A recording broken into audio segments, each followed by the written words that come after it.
Okay guys, so let's start. हमारे पास जो है वो नेक्स्ट इकोनॉमिक सिस्टम, हम लोगों ने लास्ट क्लास में मार्केट इकोनॉमिक सिस्टम, उसके फीचर्स, उसके एडवांटेज डिसएडवांटेज कर लिए थे। अब हमारे पास जो है वो आ जाता है प्लान्ड इकोनॉमिक सिस्टम। ठीक है। अच्छा, प्लान्ड इकोनॉमिक सिस्टम की अगर बात करें तो बेटा इस प्लान्ड इकोनॉमिक सिस्टम का हमारे पास दूसरा नाम है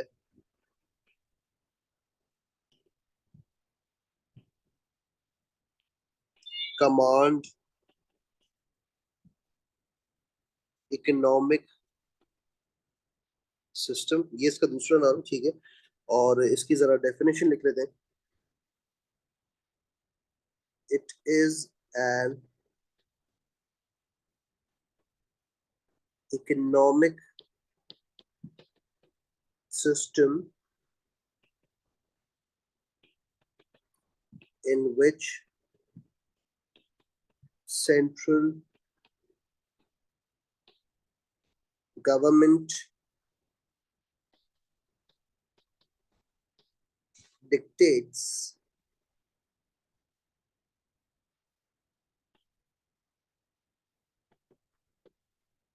permissible levels of production and prices। ठीक है। ये मेरे पास एक बेसिक सेंट्रली प्लान्ड इकोनॉमी या प्लान्ड इकोनॉमिक सिस्टम की जो है वो डेफिनेशन आ गई। सही है। अब आ जाते हैं प्लान्ड इकोनॉमी के, हेडिंग डालेंगे फीचर्स पर। ठीक है ना, कि भाई प्लान्ड इकोनॉमी के फीचर्स क्या होते हैं। हेडिंग डाल लेते हैं फीचर्स ऑफ प्लान्ड इकोनॉमी। ठीक है। तो बेटा हमारे पास फीचर्स में सबसे पहले आ जाता है द गवर्नमेंट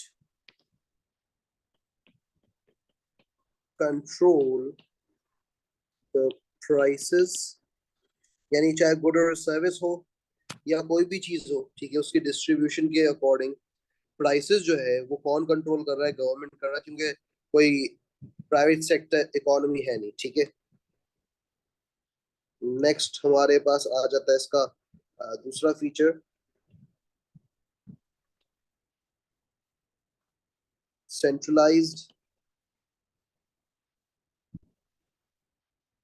इकोनॉमिक प्लानिंग। अब सेंट्रलाइज इकोनॉमिक प्लानिंग का क्या मतलब होता है? बेसिकली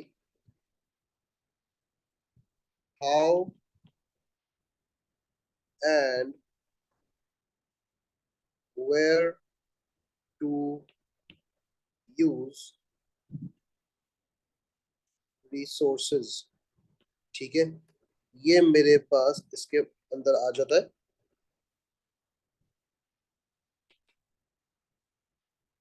कि किस तरीके से वो कह रहा है कि how and where to use the resources. ठीक है ना, क्योंकि गवर्नमेंट को जाहिर सी बात है चीजें प्लान करके चलना होता है। सही है।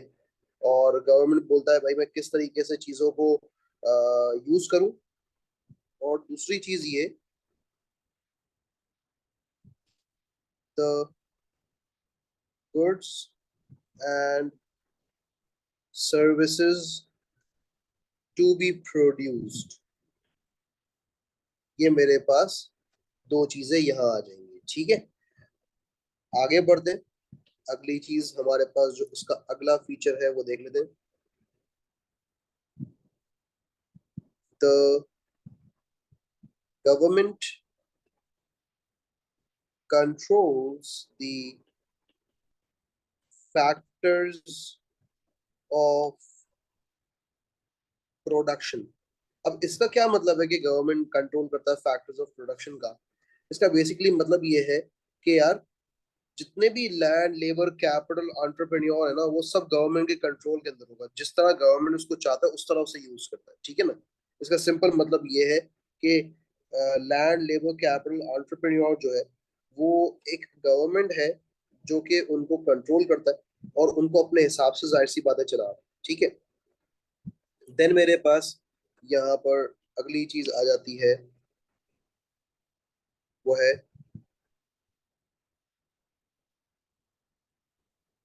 Budget and allocation of resources. ठीक है, यानी गवर्नमेंट क्या करेगा, गवर्नमेंट जो है ना एक बजट सेट आउट कर लेता है। ठीक है, लेट्स से फॉर एग्जांपल एक साल का पूरा बजट गवर्नमेंट ने बना लिया। ठीक है ना, और फिर उसके हिसाब से वो रिसोर्सेज की एलोकेशन करेगा in order to make goods and services. ठीक है ना, तो इसमें हम इस तरीके से इसको लिख सकते हैं,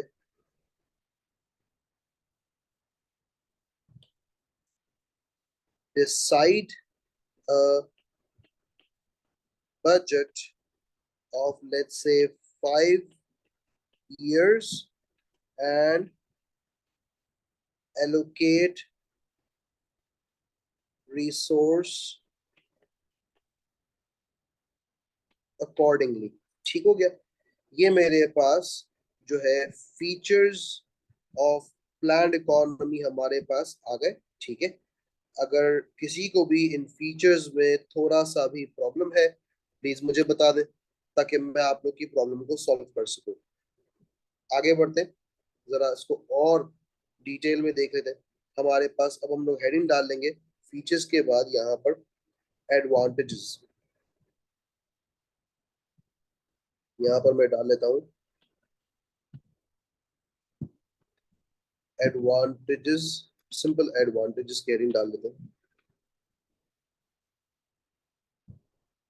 अच्छा, अब हमारे पास यहाँ पर जिस तरीके से हम लोगों ने एडवांटेजेस ऑफ मार्केट इकोनॉमी किए थे ना, इस तरीके से हम लोग जो है वो एडवांटेजेस ऑफ प्लान्ड इकोनॉमी या कमांड इकोनॉमी को भी देख रहे होंगे। ठीक है, तो आ जाते हैं, आगे बढ़ते हैं।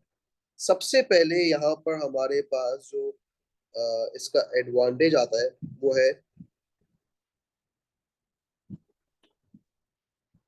Laser inequality. अब लेसर इनइक्वालिटी किस तरीके से काउंटर कर दें ये लोग, सबसे पहले ये क्या करेंगे बेटा, देखना जरा। सबसे पहली चीज तो गुड्स अवेलेबल फॉर एवरीवन। ठीक है, all consumers treated the same way। ठीक है, ये बेसिकली कहलाता है इनइक्वालिटी या इक्वालिटी। ठीक है ना, मतलब लेसर इनइक्वालिटी का बेसिक मतलब ये हो जाएगा भाई, आप लोगों को जो है ना हर बंदे को इक्वल रख रहे हैं। ठीक है ना, कोई इसमें जो है ना ऐसा नहीं कि अगर एक कस्टमर ज्यादा पैसे दे रहा है और एक कस्टमर जो है वो कम पैसे दे रहा है, ठीक है, तो उनको आप जो है वो अलग अलग केटर कर रहे हैं, तो ऐसा नहीं होगा। सिंपल इसको हम इस तरीके से लिखेंगे, rich is equals to poor. ठीक है, ये बात आप लोग याद रखना कि ये हमारे पास इस इकोनॉमिक सिस्टम में ये वाला क्राइटेरिया चल रहा होगा। ठीक है, अब हमारे पास अगला इसका जो है वो हम देख लेते हैं। नेक्स्ट हमारे पास इसका जो एडवांटेज है वो है लो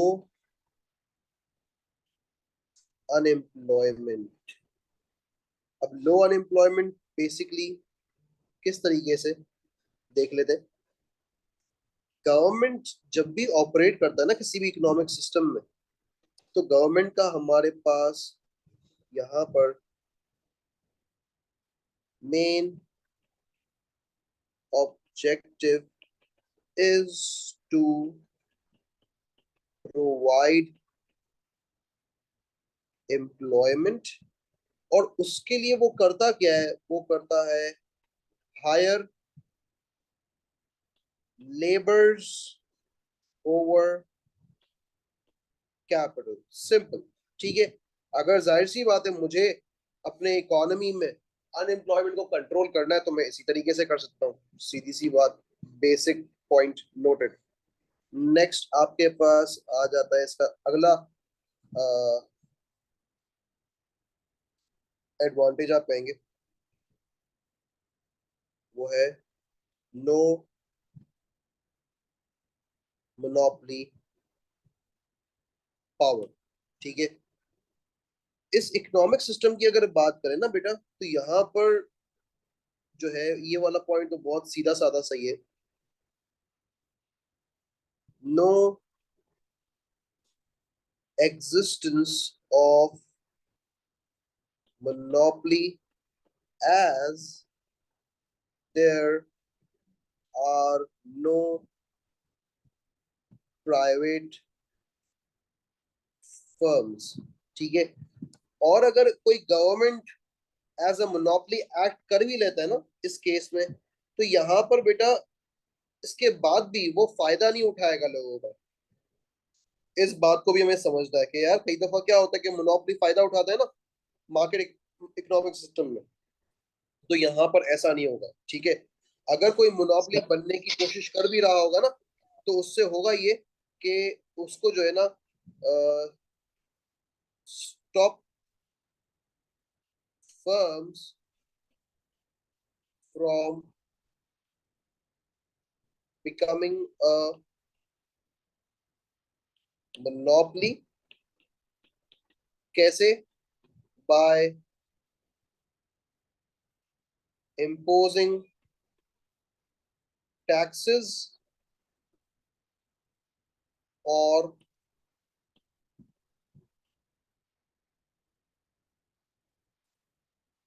breakdown of large firm। यानी एक बड़ी फर्म को वो छोटी छोटी फर्म्स में कन्वर्ट करके उसे ब्रेक डाउन कर देंगे। ठीक हो गया, ये हमारे पास। सर जी बेटा सर, ये बोले। ब्रोकली के मतलब क्या होता है? मोनोपोली का मतलब ये होता है एक ऐसी फर्म जो कि इंडस्ट्री जितनी बड़ी हो और उसके पास मार्केट का सबसे ज्यादा शेयर हो और वो सिंगल सेलर बन जाए मार्केट में। इसकी बेस्ट एग्जांपल आपके पास है एप्पल आईफोन। इसकी बेस्ट एग्जांपल आपके पास कोक एंड पेप्सी। आप कह सकते हैं कराची के अंदर आप बात करें तो आपके पास के इलेक्ट्रिक एक एग्जांपल बनती है। ठीक है, इस तरीके से। तो जरा आगे बढ़ते हैं, इस चीज को समझ लेते हैं। जैसे ही हमारा ये वाला फैक्टर केटर हो गया, अगली चीज नो प्रॉफिट इन्वॉल्व। यानी अगर प्रॉफिट नहीं है तो भाई मेरा मेन एम क्या है? इसका मतलब ये भाई गवर्नमेंट जो ऑपरेट कर रहा है उसका मेन एम जो है वो वेलफेयर ऑफ इट्स पीपल। ठीक है, रादर देन प्रॉफिट। तो जब ऐसी सिचुएशन होगी तो हमारे पास जो है वो goods available at cheap prices. ठीक है, ये मेरे पास इस तरीके से हो गया।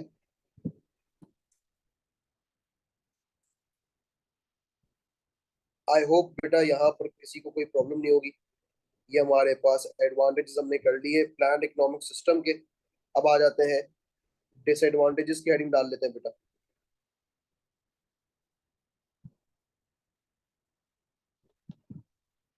डिसएडवांटेजेस समझ लेते हैं। हमारे पास बेटा सबसे पहला जो डिसएडवांटेज है वो हमारे पास इस तरीके से हो जाएगा कि ये मैं लिख लेता हूँ, इनएफिशिएंसी। ठीक है, अगर इनएफिशिएंसी की बात करें तो बेटा यहाँ पर एक सेकंड दीजिएगा मुझे। Okay, let's move forward. यहाँ पर जो है देखो, इनएफिशिएंसी इसलिए होती है कि भाई हमारे पास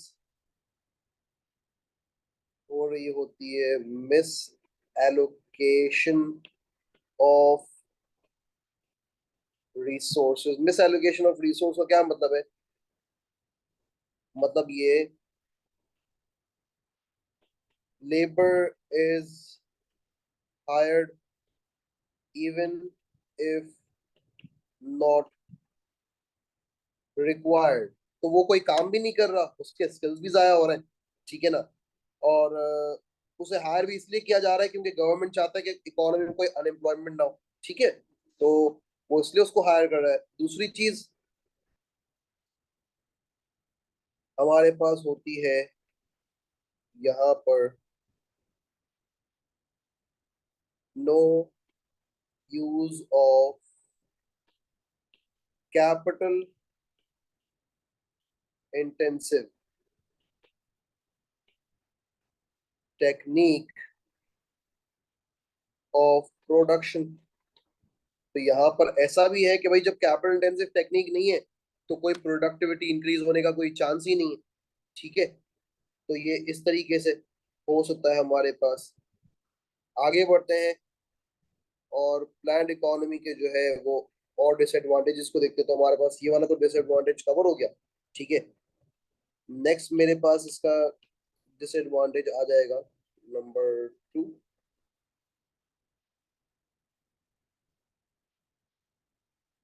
शॉर्टेज ऑफ सप्लाईज। अब इस शॉर्टेज ऑफ सप्लाईज का क्या मतलब है कि देखो, सबसे पहली चीज तो यहाँ पर होती है फिक्स्ड प्राइसेस, ठीक है। दूसरी चीज हमारे पास होती है प्रोडक्शन लिमिट। अभी मैंने आपको एडवांटेज में बताया था यहाँ पर। अगर आप देखें बजट, गवर्नमेंट ने 5 साल का एक बजट डिसाइड कर लिया, ठीक है ना, और उसके हिसाब से रिसोर्स को एलोकेट कर दिया। अब वो 5 साल का बजट उसने फिक्स कर दिया, तो इसीलिए यहाँ पर प्राइसेस भी फिक्स हो गई है, प्रोडक्शन की भी लिमिट लग चुकी है। तो इसलिए होगा ये कि हमारे पास people will be left out, ठीक है। दूसरी चीज, एक अकेला सोल सप्लायर है तो वो प्रॉब्लम आएगा long Q system. Long Q system का क्या मतलब है कि भाई लंबी लंबी लाइनें लेकर आप लगाकर आपको गुड लेना पड़ रहा है, ठीक है, जो कि बेसिकली जो है अनजस्टिफाइड है। इसलिए कि यार जो अफोर्ड कर सकता है वो लाइन में नहीं लगना चाह रहा, वो पैसे से खरीदना चाह रहा है, ठीक है। जो अफोर्ड नहीं कर सक रहा, तो ठीक है, उसके पास पैसे नहीं है तो वो लाइन में लग जाए, कोई इश्यू नहीं है। मगर पॉइंट ये है कि यार जब एक ही अकेला सप्लायर है तो ये चीज अनजस्टिफाइड है, जिसकी वजह से अगेन इनएफिशिएंसी अचीव हो जाती है, ठीक है ना। नेक्स्ट आपके पास government produces what it thinks people need rather than what they actually want। Really simple, हमारे पास गवर्नमेंट अपने हिसाब से प्रोडक्शन कर रहा होता है, ठीक है ना। तो इसका सिंपल मतलब ये है द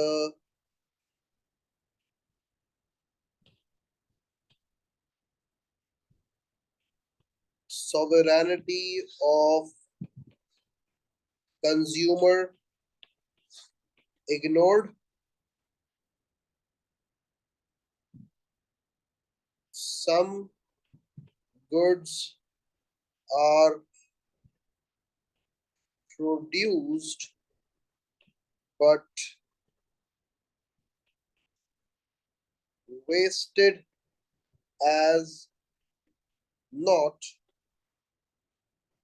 required by consumers। तो इसी से हमारे पास एक और पॉइंट जनरेट हो सकता है, ठीक है। वो है हमारे पास यहाँ पर वेस्टेज, ठीक है। अब यहाँ पर हमारे पास वेस्टेज का क्या मतलब है?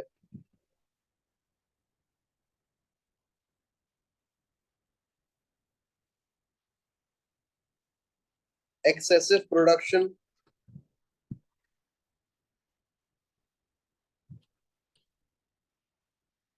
excessive production of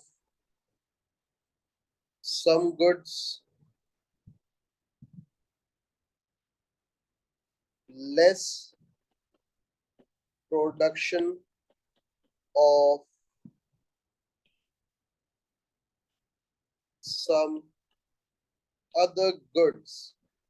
यानी अगेन बात वही आ जाती है कि इन दोनों चीजों से जो प्रॉब्लम अराइज होगा वो हमारे पास इनएफिशिएंसी वाला प्रॉब्लम अराइज होगा, that is miss allocation of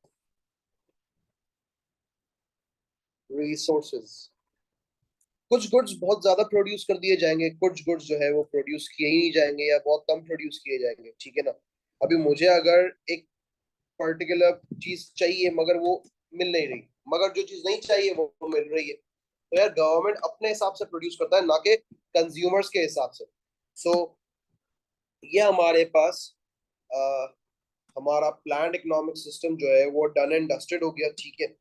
इसके बाद हम लोग आ जाते हैं हमारे अगले इकोनॉमिक सिस्टम पे, that is mixed economic system, ठीक है। तो जरा मिक्स्ड इकोनॉमिक सिस्टम के हम लोग सबसे पहले डेफिनेशन को समझ लेते हैं। यहाँ पर सबसे पहले हम लोग हेडिंग डालेंगे बेटा,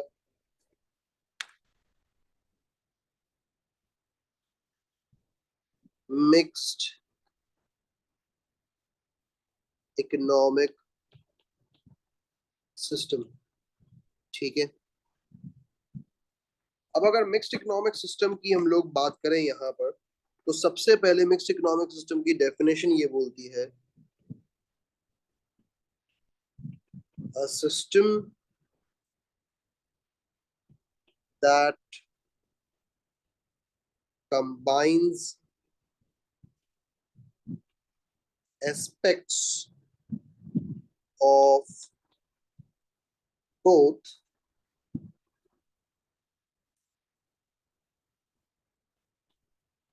कैपिटलिज्म। अब कैपिटलिज्म का क्या मतलब होता है आपको बता दूं बेटा मैं। कैपिटलिज्म का मतलब होता है यहाँ पर मार्केट इकोनॉमी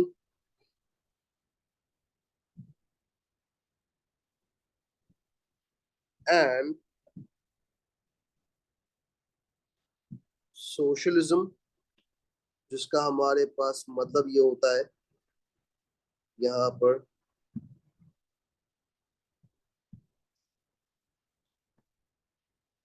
प्लान्ड इकोनॉमी। यानी दोनों का कॉम्बिनेशन जो है ना, वो हमारे पास जब बनेगा तो वो एक मिक्स्ड इकोनॉमिक सिस्टम कहलाएगा, ठीक है ना। आ जाते हैं हमारे पास अगली चीज जो कि हमारे पास यहाँ पर फीचर्स ऑफ मिक्स्ड इकोनॉमी होगा, ठीक है। तो जरा उसकी हेडिंग डाल लेते हैं, सिंपल फीचर्स। यहाँ पर मैंने हेडिंग डाल दी, features of mixed economic system, ठीक है।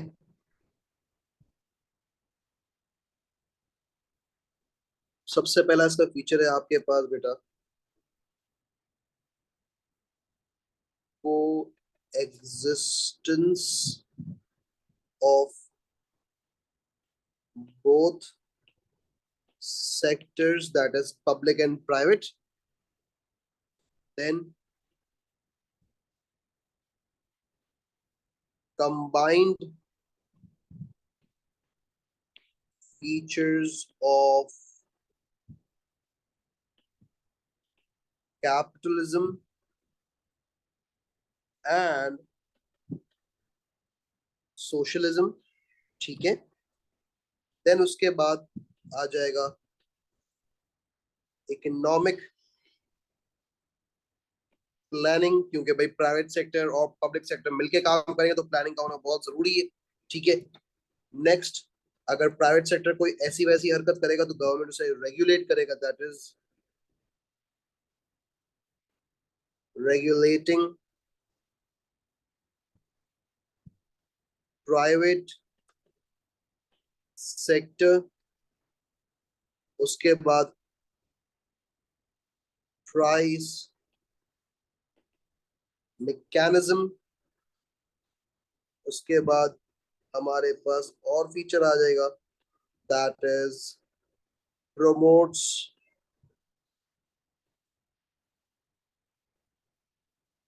freedom of individuals and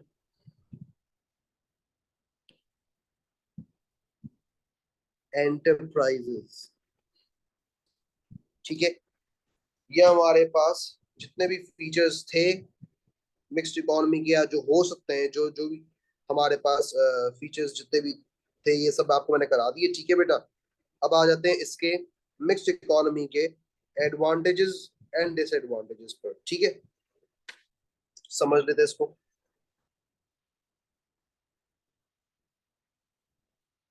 heading डाल लेते हैं सबसे पहले एडवांटेजेस। सबसे पहले तो एक चीज समझनी है एडवांटेजेस और डिसएडवांटेजेस के हेडिंग से पहले, कि जितने भी कमांड के और जितने भी मार्केट के डिसएडवांटेजेस हैं वो अब एडवांटेज में कन्वर्ट हो जाएंगे हमारे लिए, ठीक है ना। तो मिक्स्ड इकोनॉमी के जितने भी एडवांटेजेस होंगे वो मार्केट और प्लान के डिसएडवांटेजेस को हम कंबाइन करके ही बता रहे होंगे, ठीक है ना। तो सबसे पहली चीज तो यार हमारे पास इसको जरा लिख लेते हैं, सबसे पहले हेडिंग डाल लेते हैं बेटा एडवांटेजेस, ठीक है।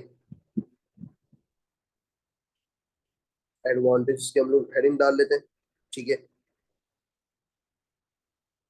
तो सबसे पहले एडवांटेज देखने के लिए मुझे जो है वो डिसएडवांटेजेस पता होने चाहिए, किसके, प्लान के। और मुझे डिसएडवांटेजेस पता होने चाहिए बेटा मार्केट के। लेस और no public goods and merit goods, ठीक है। Only produce for those who can pay, only profitable resource will be employed, ठीक है। प्रोविजन ऑफ हार्मफुल गुड्स, ठीक है, एंड मोनोपोली। उसके बाद हम आ जाते हैं disadvantages of plan, that is inefficiency. उसके साथ साथ हमारे पास जो है शॉर्टेज ऑफ सप्लाईज। देन उसके बाद हमारे पास long queuing system, government produces what it thinks people need rather than what they actually want. Then हमारे पास जो है वो इसके बाद आ जाएगा वेस्टेज, और ये हमारे पास इसके चीज जो है वो डन एंड डस्टेड हो गई। अब आ जाते हैं हम लोग एडवांटेजेस लिखेंगे अपने हिसाब से किसके, मिक्स्ड इकोनॉमिक सिस्टम के। तो सबसे पहला इसका एडवांटेज है बेटा बोथ पब्लिक एंड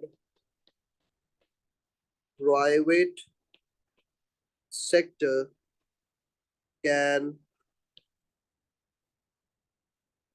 सर्वाइव, यानी दोनों सेक्टर्स अपने हिसाब से काम करेंगे, ठीक है ना। किस तरीके से काम करेंगे देखो, अब अगर मैं बात करता हूं ना यहाँ पर प्राइवेट सेक्टर और पब्लिक सेक्टर की, तो बेटा basically in a mixed economy there are better options for not only the private business growth but also the public sector of how they manage the economy, ठीक है। सबसे पहली चीज हमारे पास आएगी both work together, ये सबसे पहली चीज है, ठीक है। कुछ चीजें लेट्स से फॉर एग्जांपल हमारे पास आ जाएगी, अगर पब्लिक की बात करें तो पब्लिक केटर कर रहा होगा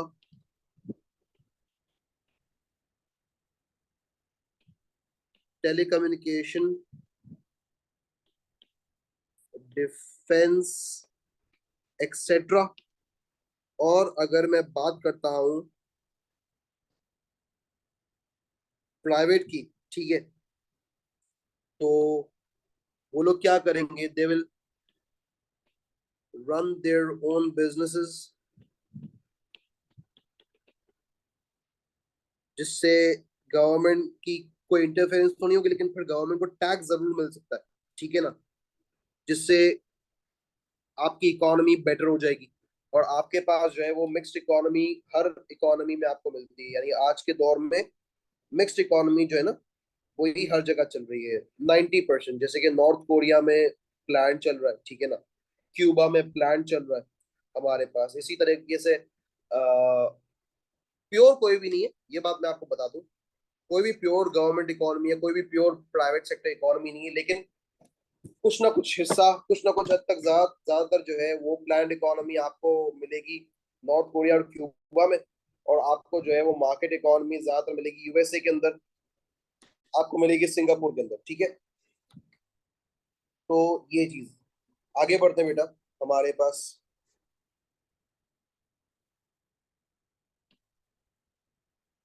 इसका दूसरा एडवांटेज पढ़ते हैं, कंज्यूमर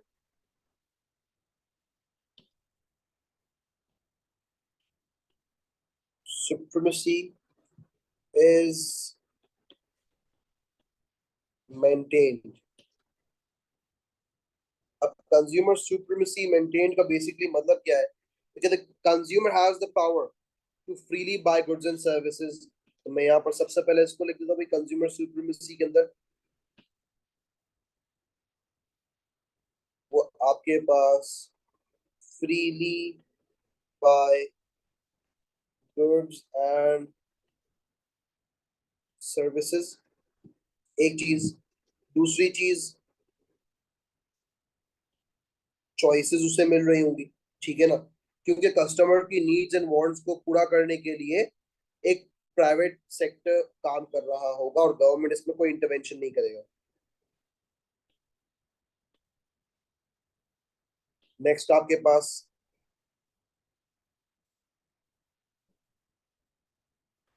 इसका दूसरा एडवांटेज, तीसरा advantage sorry,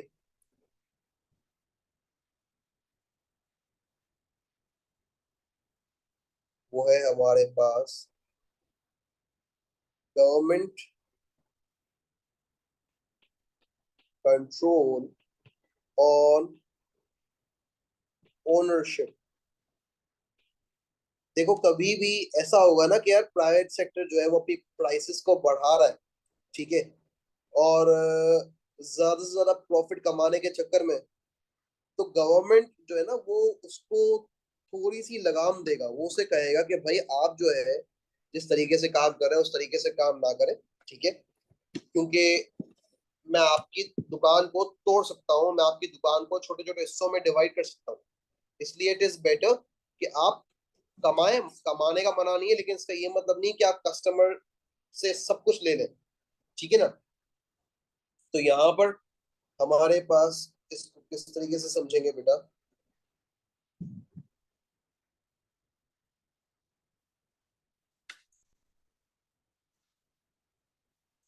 private sector if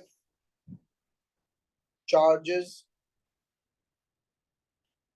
high prices and goes for high profit,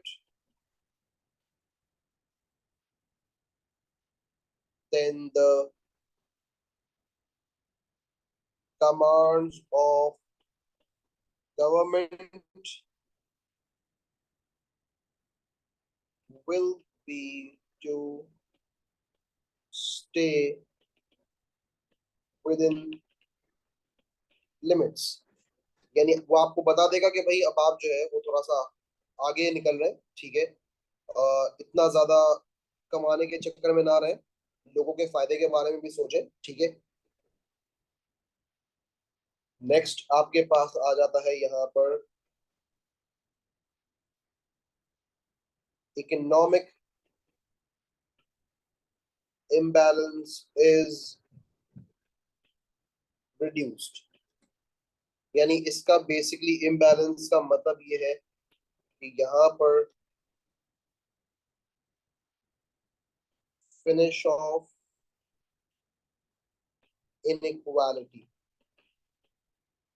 ठीक है, क्योंकि भाई हमें तो है, हमें जो है वो बेसिकली इनइक्वालिटी खत्म करना है, हमें जो है वो करना ये है भाई एजुकेशन फॉर ऑल।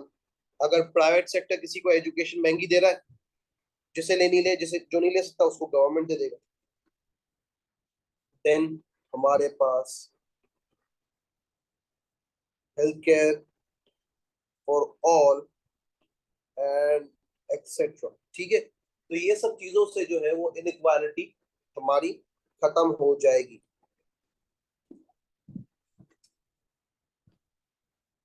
नेक्स्ट हमारे पास आ जाता है डिसएडवांटेजेस, और ये आज की आखिरी हेडिंग होगी। कोशिश करेंगे इसको खत्म करने, ठीक है। अच्छा, अब हमारे पास यहाँ पर इसका जो डिसएडवांटेजेस है, यहाँ से शुरू करते हैं नेक्स्ट पेज से। वो है मेरे पास सबसे पहला अनक्लियर गवर्नमेंट कंट्रोल। इस अनक्लियर गवर्नमेंट कंट्रोल का क्या मतलब है बेसिकली? क्या देखो, गवर्नमेंट जो है उसके पास दूसरी जिम्मेदारियां भी हैं, ठीक है ना। वो नेशनल प्लानिंग कर रहा है, नेशनल प्लानिंग, ठीक है। अब जब नेशनल प्लानिंग करेगा तो ही माइट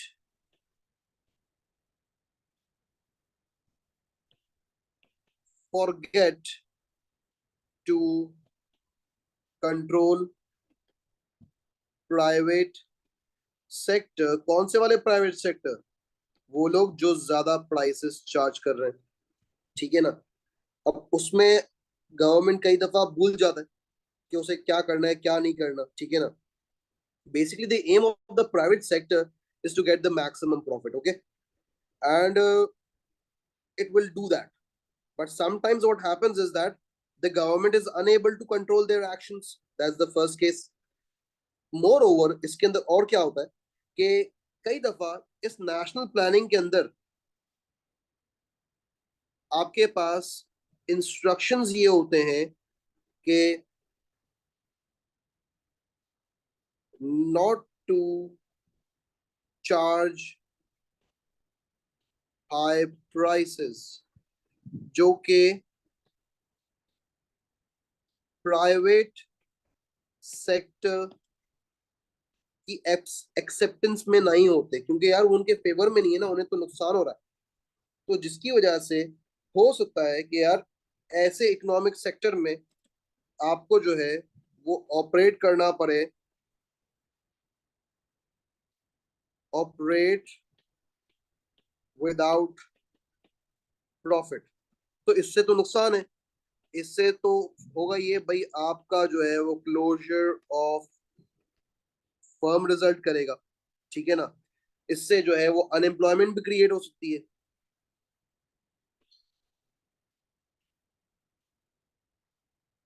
क्योंकि गवर्नमेंट क्या क्या करेगा, ऐसा तो नहीं ना गवर्नमेंट जो हर चीज कर सकता है। गवर्नमेंट के पास भी कई दफा जो है वो पैसे की कमी हो जाती है, ठीक है। सर ये प्राइवेट सेक्टर में क्या बताया था आपने, वापस बताइएगा इस पे। प्राइवेट सेक्टर में क्या बताऊं जैद बेटा? जो अभी आप बता रहे थे। अच्छा देखो, प्राइवेट सेक्टर कभी भी नहीं चाहेगा कि मैं कम प्रॉफिट पे काम करूं ना। तो अब जब वो कम जी। प्रॉफिट पे उसको काम करने को कहा जाएगा तो पहले तो उसका काम में दिल नहीं लगेगा। दूसरी चीज ये उसकी वजह से उसकी दुकान बंद हो जाएगी, क्योंकि जाहिर सी बात है, जब वो कमा ही नहीं रहा तो वो दुकान कैसे चलाएगा, जिसकी वजह से क्लोजर ऑफ फर्म रिजल्ट करेगा, अनएम्प्लॉयमेंट अकर हो सकता है। Okay okay. नेक्स्ट उसके बाद हमारे पास यहाँ पर आ जाता है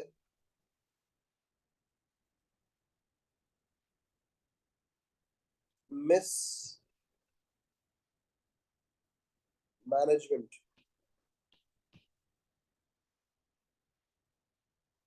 मिस मैनेजमेंट को क्या प्रॉब्लम है? पॉसिबल है रोल्स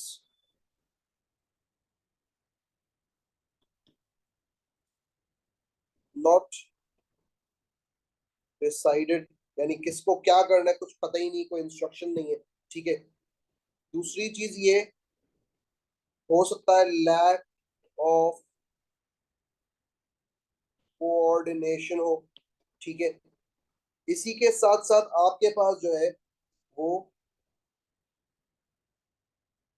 आपस में जो है ना, जाहिर सी बात है कंफ्यूजन्स क्रिएट होंगी।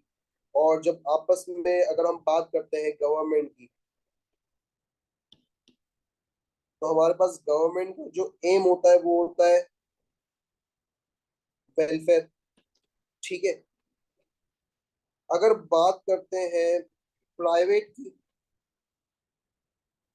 तो प्राइवेट का एम होता है प्रॉफिट। अब जब ऐसी सिचुएशन अराइज हो जाएगी तो यार यहाँ पर तो ये एक दोनों से मिल ही नहीं सकते दोनों। इस तरीके से कि यार एक का एम बिल्कुल डिफरेंट है, दूसरे का एम बिल्कुल डिफरेंट है, जिससे आपके पास आ सकता है कॉन्फ्लिक्ट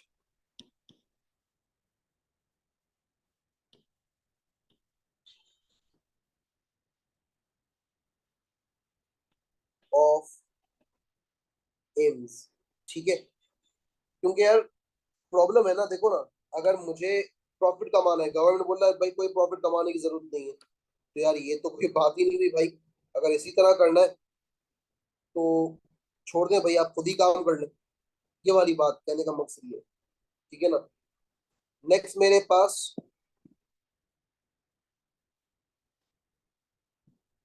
अगली चीज देख लेते हैं बेटा।